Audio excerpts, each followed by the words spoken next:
اعوذ باللہ من الشیطان الرجیم بسم اللہ الرحمن الرحیم ثم اتموا الصیام الی اللیل ولا تباشروہن وانتم عاکفون فی المساجد تلک حدود اللہ فلا تقربوها کذالک یبین اللہ آیاتہ للناس لعلہم یتقون۔ صدق اللہ العظیم۔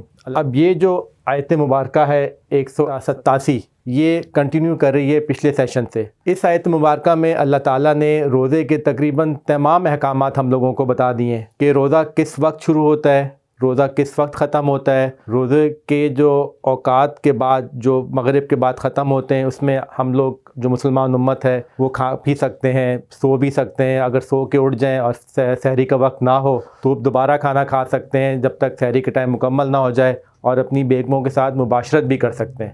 اس میں ہمیں پتہ چلا کہ جو امت مسلمہ ہے وہ کسی حد تک فرق کے احکامات ہیں روزوں کے اندر، کیونکہ جو یہودی تھے وہ اگر افطاری کے بعد سو جائیں تو جب وہ دوبارہ اٹھتے تھے تو ان کے روزے کا جو ٹائم تھے وہ شروع ہو جاتا تھا، نہ وہ مباشرت کر سکتے تھے نہ وہ کھا پی سکتے تھے۔ تو اللہ تعالیٰ یہاں پہ فرما رہے ہیں پھر تم پورا کرو روزے کو رات تک، اور نہ تم مباشرت کرو ان سے، یعنی کہ اپنی بیویوں سے، اور جب تم ہو اعتکاف کی حالت کے اندر۔ فی المساجد، اعتکاف جو مردوں کے وہ مسجد کے اندر ہے۔ تلک حدود اللہ فلا تقربوها، یہ اللہ تعالیٰ کی مقرر کی ہوئی حد ہیں اور تم ان کے قریب نہ جاؤ۔ کذالک یبین اللہ آیاتہ للناس لعلہم یتقون، مانند اسی طرح بیان کرتا ہے اللہ تعالیٰ، مانند اسی طرح وہ اللہ تعالیٰ بیان کرتے ہیں اپنی نشانیوں کو واسطے انسانوں کے، شاید کہ وہ لوگ متقی ہوں۔ اور نہ تم کھاؤ پیو اپنے مالوں کو آپس میں ساتھ باطل کے، اور نہ تم پہنچاؤ اسے حکام کی طرف کہ جو تم کھاتے ہو انسانوں کے مالوں میں سے کسی ایک فریق کا مال ساتھ گناہ کے، اور تم جانتے ہو۔ اب اس آیت مبارکہ میں اللہ تعالیٰ نے کیا فرمایا کہ اب آپ نے روزہ رکھنا ہے رات تک۔ اب ہم نے یہ دیکھا کہ جتنی ارکان خمسہ اسلام کے ہیں اس کے اندر ایک ہم آہنگی پائی جاتی ہے۔ اگر نماز کی بات کریں تو نماز چاہے کوئی بھی مسئلے کو، 5 نمازیں فرض ہیں ان پہ، اور جو بھی نماز پڑھتے ہو اس کا جو رخ ہے وہ کعبے کی طرف ہوتا ہے۔ اسی طرح جو روزے رکھتے ہیں، سب جتنے بھی مسالک ہیں وہ سب کے سب رمضان کے مہینے میں روزے رکھتے ہیں۔ رمضان کے مہینے کے اندر جو ٹائم ہے وہ صبح جب پو پھٹتی ہے اس کے بعد ٹائم شروع ہو جاتا ہے اور مغرب تک ٹائم رہتا ہے۔ حج کا مہینہ جو کوئی حج کرتا ہے وہ حج کے مہینے کے اندر حج کرتا ہے، اور اسی طرح سے سب لوگ زکوٰۃ بھی دیتے ہیں۔ ان یہ سب جو ارکان خمسہ ہیں اس سب کے اندر لوگ متفق ہیں، لیکن لوگ اپنی کم علمی کی وجہ سے اور کم علمی کی وجہ سے انسان کے اندر ایک کم نظری پیدا ہوتی ہے۔ گو کہ بڑی باتوں میں سب لوگ متفق ہیں، لیکن چھوٹے مسئلوں کی وجہ سے آج امت مسلمہ بڑھ چکی ہوئی ہے۔ اب روزے کے اندر جو بات ہوتی ہے، روزے میں ہم دیکھتے ہیں کہ زیادہ سے زیادہ فرق کسی بھی مسئلے کا کیا ہے، شیعوں کو لے لیتے ہیں 10 منٹ کا ہے۔ وہ کیا کرتے ہیں تقریباً 5 سے 10 منٹ پہلے سحری کر لیتے ہیں اور 5 سے 10 منٹ بعد افطاری کرتے ہیں۔ انہوں نے کیا بنیاد بنائی ہوئی ہے، وہ کہتے ہیں کہ الی اللیل۔ اللہ تعالیٰ فرماتے ہیں قرآن مجید میں کہ رات تک روزہ رکھ سکتے ہو، تو وہ رات کا کچھ حصہ اس میں داخل کر لیتے ہیں، لیکن بنیاد تمام مسالے کی سیم ہی چل رہی ہے۔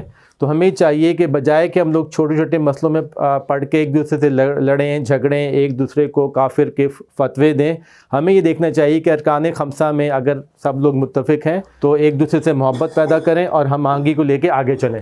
وَلَا تُبَاشِرُوهُنَّ وَأَنْتُمْ عَاكِفُونَ، اب یہ ایک اضافی احکامات حکم اللہ تعالیٰ کا آیا ہے مسنون اعتکاف کے بارے میں۔ اور جب تم اعتکاف کی حالت میں ہو تو نہ تم مباشرت کرو اپنی بیویوں کے ساتھ، اور اللہ تعالیٰ یہ بھی بتا رہے ہیں کہ جو مرد حضرات ہیں وہ اعتکاف کرتے ہیں مساجد کے اندر یا مسجدوں کے اندر۔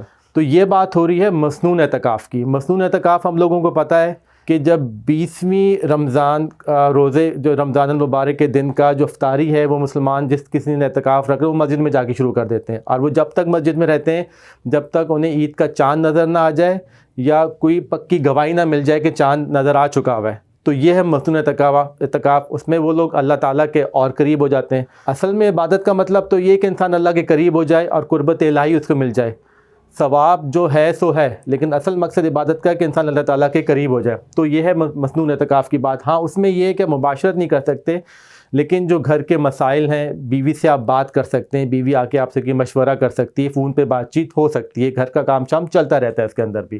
یہ ہے اللہ تعالیٰ کی ہدایات، اللہ تعالیٰ کی حدودیں، اور پس نہ تم ان کے قریب جاؤ۔ جب بھی کبھی قرآن کے اندر اللہ تعالیٰ کی حدود کی بات آئی ہے تو عام طور پہ دو الفاظ آتے ہیں، فلا تعتدوها فلا تقربوها۔ تعتدو کا مطلب یہ ہے کہ نہ تم ان کو پھیلانگو، ان کو کراس نہ کرو، اور فلا تقربوها کا مطلب یہ ہے کہ نہ تم ان کے قریب جاؤ۔ اس بات کی ہم کو سمجھ یہ آتی ہے رسول اللہ صلی اللہ علیہ وسلم کی حدیث مبارک سے، حدیث مبارکہ اس میں رسول اللہ صلی اللہ علیہ وسلم نے فرمایا کہ عام طور پہ جو بادشاہ ہے اس کی جو جانوروں کی چراگاہ ہے وہ ایک خاص چراگاہ ہوتی ہے، اس کے اندر دوسرے جانور، عام جانور نہیں جا سکتے۔ تو اگر کوئی گڈریا اپنے جانوروں کو اس چراگاہ کے قریب لے جائے تو یہ ڈر پیدا ہو جاتا ہے کہ اس کا جانور جو ہے اس کے اندر چلے جائیں گے۔ تو بات یہ ہونی چاہیے کہ انسان کو یا جو اپنی حدود کے پاس نہیں جانا چاہیے۔ اب رسول اللہ صلی اللہ علیہ وسلم نے جانوروں سے ہم کو یہ مثال سمجھائی۔ اب ہوتا کیا ہے، جب انسان کسی گناہ کے قریب ہوتا ہے تو اس پہ ایک ذہول ہوتا ہے، اور وہ اس کے لیے مشکل ہو جاتا ہے جب وہ کسی گناہ کے پاس ہو کہ اس سے وہ دور رہے، تو وہ اس کو کراس کر جاتا ہے۔ تو اس وقت انسان کی حالت بھی ایک جانور کی حالت کی طرح ہوتی ہے، کیونکہ اس پہ نفس کا غلبہ ہوتا ہے۔ تو انسان کو یہ چاہیے کہ کسی بھی گناہ کے قریب نہ جائے، تاکہ کہیں یہ نہ ہو جائے خدا نہ خواستہ اس سے کوئی گناہ سرزد ہو جائے۔ اور اس کی تو بے انتہا مثالیں آج ہم دیکھ سکتے ہیں جب ہمارے پاس انٹرنیٹ کی دنیا کے اندر رہ رہے ہیں۔ تو یہ فرمایا کہ قریب نہ پھٹکو۔ تو مانند اسی طرح بیان کرتے ہیں اللہ تعالیٰ اپنی نشانیوں کو واسطے انسانوں کے کہ شاید وہ متقی ہو جائیں۔ اب یہاں پہ جو یتقون ہے یہ اپنے لفظی معنوں کے اندر آیا ہے، وقا یقی افتقا اتقا سے، کہ نہ تم ان کے، کیونکہ اللہ تعالیٰ کا ڈر ہونا چاہیے۔ اب ہم یہ دیکھتے ہیں کہ روزے کے جو احکامات جو اللہ تعالیٰ نے رکوع نمبر 23 کے اندر تقریباً تمام بیان کر دیے ہیں۔ جو پہلی آیت مبارکہ اس رکوع کی ہے، اللہ تعالیٰ فرماتے ہیں یا ایھا الذین آمنوا کتب علیکم الصیام کما کتب علی الذین من قبلکم لعلکم تتقون۔ وہ آیت مبارکہ بھی شروع ہوئی تھی تقوی سے، اور روزے کے تمام احکامات بھی ختم ہو رہے ہیں تقوی کے اوپر۔ تو روزے کا مقصد کیا ہے؟ روزے کا مقصد یہ ہے کہ اللہ تعالیٰ چاہتے ہیں کہ انسان کے اندر تمیز آ جائے کہ وہ اللہ تعالیٰ کی حدود کے اندر رہے، اللہ تعالیٰ کی حدود کو کراس نہ کریں۔ کیونکہ انسان عام طور پہ جو اپنی جبلتوں کے اندر پھنسا ہوا ہوتا ہے وہ اپنی صرف نفس کے کاموں پہ چل رہا ہوتا ہے۔ ہم دیکھتے ہیں عام طور پہ پورا سال مسلمان امت جو ہے، اس کے ساتھ جو غیر مسلم تو خیر ساری زندگی چلتے رہتے ہیں، اس کا کام کیا ہے؟ وہ اچھا کھا لے، اچھا پی لے، اچھا اوڑھ لے، اچھی گاڑی استعمال کر لے، اچھے گھر کے اندر رہ لے، تمام کی تمام اس کی جو خواہشات ہیں وہ اس کے نفس کے ارد گرد گھوم رہی ہوتی ہیں۔ اور ہم نے یہ دیکھا ہے کہ یہ چیزیں ہم اس کو اس طرح سے بیان کرتے ہیں کہ انسان جانوروں کے اندر سب سے اعلیٰ مقام پہ، اس میں ہمیں کوئی انسانیت نظر نہیں آتی۔ انسانیت کیا ہے؟ انسانیت انسان کے اندر یہ ہوتی ہے کہ جو روح ربانی اللہ تعالیٰ نے انسان میں ڈالی ہوئی ہے، انسان اس کا تابع ہو۔ تو ان جبلتوں کو پوری کرنے کے لیے، ان خواہشات کو پوری کرنے کے لیے انسان اپنی روح ربانی کو یا تو ختم کر دیتا ہے یا اسے کمزور کر دیتا ہے۔ تو اللہ تعالیٰ ہمیں ٹریننگ دیتے ہیں روزے میں خاص قسم کی، کہ صبح سے لے کے شام تک ہم لوگ بھوکے ہوتے ہیں، پیاسے ہوتے ہیں اللہ کے حکم کی وجہ سے، اور رات کو ہم لوگ عبادت کرتے ہیں۔ قرآن جو نازل ہم لوگوں کے ہمارے دلوں پہ ہوتا ہے وہ انسان کے دل کو صاف کرتا ہے۔ حضرت عمر فاروق رضی اللہ تعالیٰ عنہ کا جو اجتہاد تھا، جو خلیفہ راشد کا اجتہاد ہے، کہ انہوں نے رات کی عبادت کو، قیام اللیل کو ملا دیا عشاء کی نماز کے ساتھ، تاکہ مسلمانوں کے اندر آسانی پیدا ہو جائے۔ اور جس میں اسی وجہ سے ہم لوگ آج تراویاں پڑھتے ہیں۔ تو رات کو تراویاں پڑھنا، قرآن شریف کو سننا، قرآن مجید کو سیکھنا، اور اس کی کوشش کرنا کہ اس پہ اگلی دنیا پہ ہم لوگ اس آنے والے وقت میں ہم لوگ عمل کریں گے۔ اور صبح بھوکے اور پیاسے رہنا کیا کام کرتا ہے؟ وہ انسان کی روح کو مضبوط کرتا ہے، جو روح ربانی اللہ تعالیٰ نے دی ہوئی ہے، اور وہ اس کی وجہ سے انسان اپنا جو نفس ہے، جو انسان کا جانور پنا ہے، اس پہ قابو پا لیتا ہے۔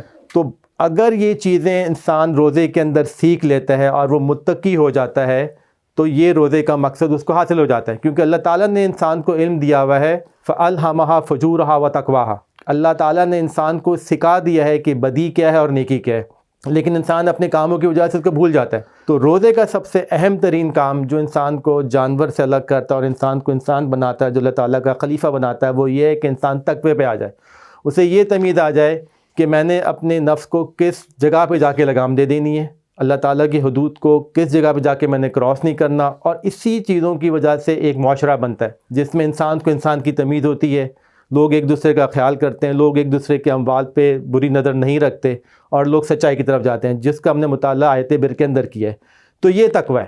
اگر یہ تقوی ہم لوگوں کو سمجھ آ گیا رمضان کے مہینے میں، تو اس کا مطلب ہے کہ ہم کو روزے رکھنا ہے کہ اصل وجہ سمجھ آ گئی. اگر سمجھ نہیں آیا تو اللہ تعالیٰ توفیق دے ہم کو سمجھ آ جائے.